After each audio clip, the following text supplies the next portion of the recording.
OBS Studio tutorial for beginners. So OBS Studio is a free open source tool for recording and streaming, and here's how beginners can set it up step by step. So first, download the OBS Studio app from their website, install it on Windows, Mac, or Linux. It's completely free.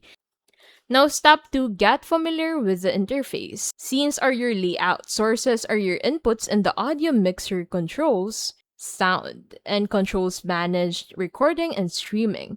So create a new scene, add sources like display capture for your screen, and video capture device for your webcam, and audio input capture for your microphone. Now configure settings, choose your recording format, resolution, and bitrate. So for streaming, enter your platform stream key under output. Now click start recording to save locally, or start streaming to go live on platforms like YouTube, Facebook, or Twitch. Task with short recording first, monitor audio levels to avoid distortion, and use hotkeys for smoother control during streams. And that is the beginner's guide to OBS Studio.